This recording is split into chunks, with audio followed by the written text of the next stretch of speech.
Sebelum menonton, jangan lupa like, subscribe, dan tekan tombol lonceng. Selamat menyaksikan. Duta Besar Luar Biasa dan Berkuasa Penuh Republik Indonesia untuk Republik Korea, Gandhi Sulistianto Suherman mengajak anggota Paguyuban Sosial Marga Tionghoa Indonesia untuk memperluas bisnisnya hingga ke Korea.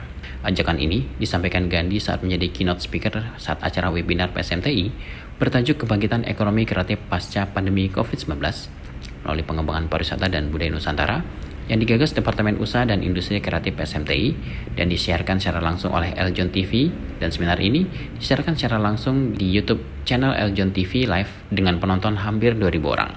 Komitmen Korea Selatan tersebut menandai adanya akses yang lebih luas dan istimewa ke pasar Korea Selatan, baik bagi perusahaan besar maupun usaha kecil dan menengah.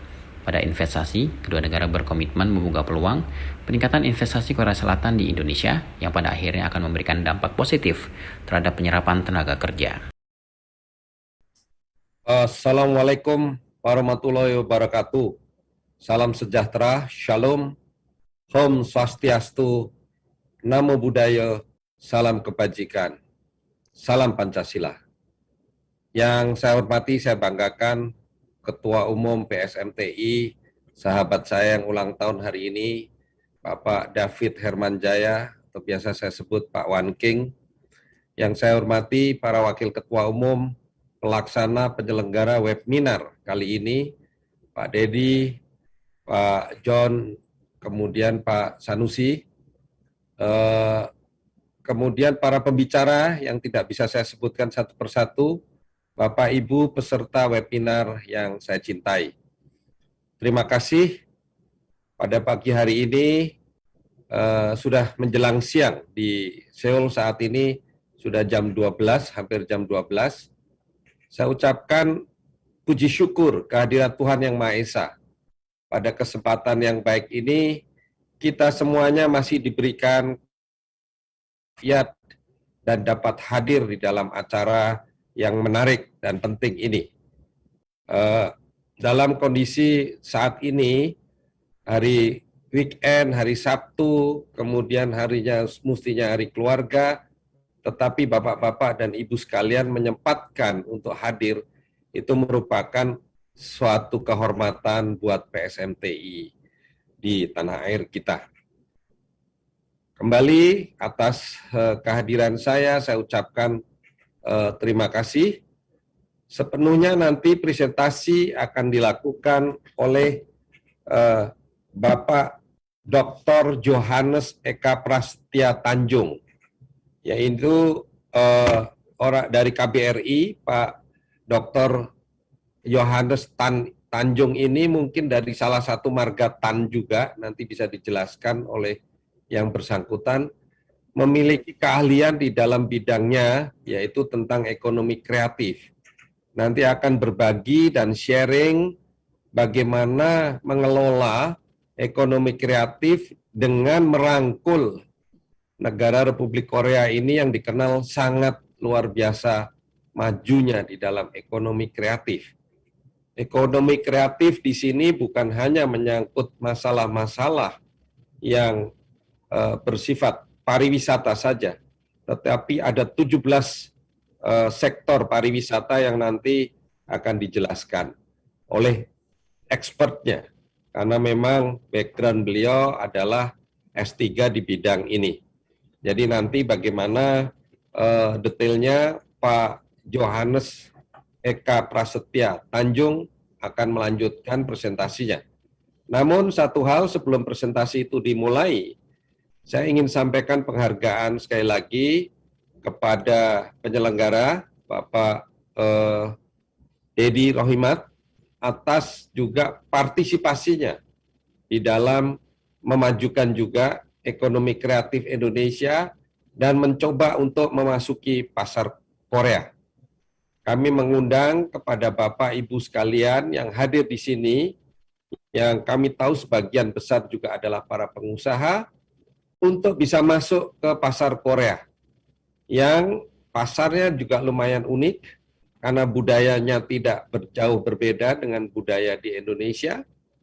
Di sini marketnya cukup luas, penduduknya ada 51 juta orang, dan tingkat ekonominya sudah masuk ke tingkat ekonomi yang tinggi, ya, sudah menengah ke atas, sehingga merupakan pasar yang baik sekali, yang terbuka dan bisa dimasuki oleh pengusaha-pengusaha Indonesia. Sudah banyak diaspora Indonesia yang berhasil di Korea ini, dan saya mengundang untuk para pengusaha yang lain yang berminat, kami persilahkan. Ya, kalau Vivere nanti sedang merintis pasar di sini, kalau berhasil mau buka pabrik di sini juga dengan senang hati. Lalu Pak Sanusi yang berusaha untuk memperkenalkan tempe Indonesia, tempe kualitas tinggi, sedang mencoba akan membuka peluang pasar di Korea.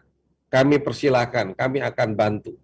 Dan masih banyak saudara-saudara dari PSMTI yang lain yang berminat. Tugas daripada KBRI, Kedutaan Besar Republik Indonesia di Korea ini adalah membantu, memfasilitasi.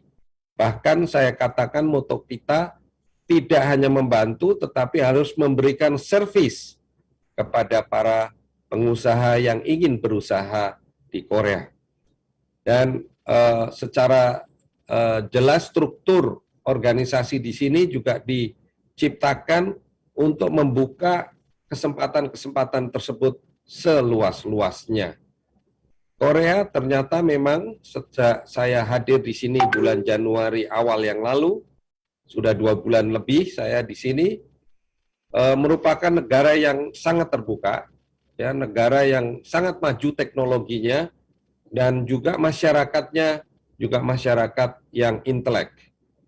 Saat ini Korea ini teknologinya sedang bersaing keras dengan negara tetangganya yaitu Jepang. Dan terbukti pada waktu ini Korea lebih unggul saat ini.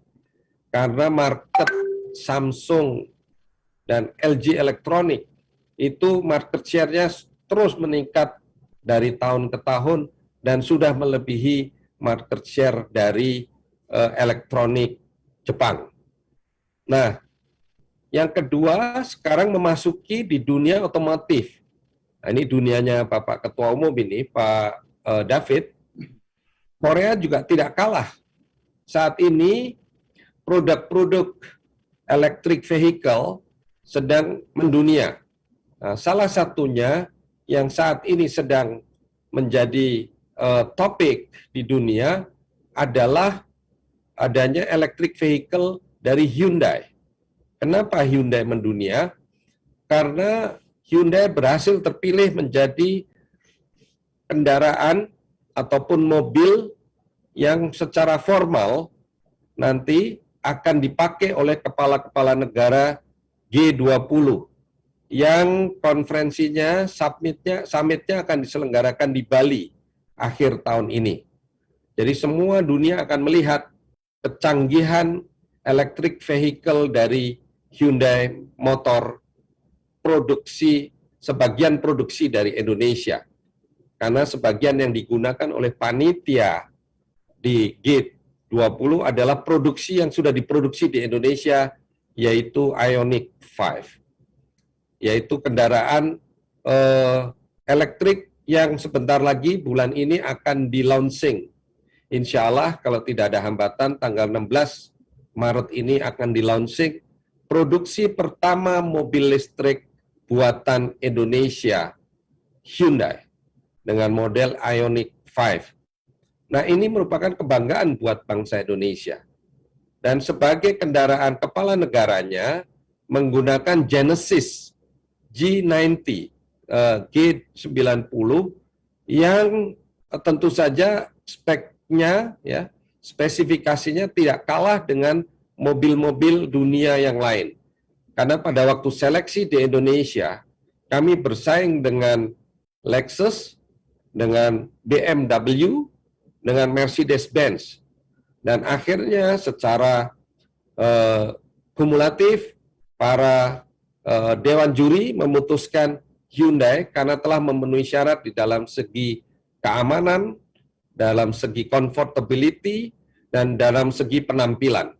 Mobilnya sungguh comfortable, karena kebetulan duta besar juga menggunakannya di sini, sangat nyaman, tidak kalah dengan BMW dan Mercedes-Benz.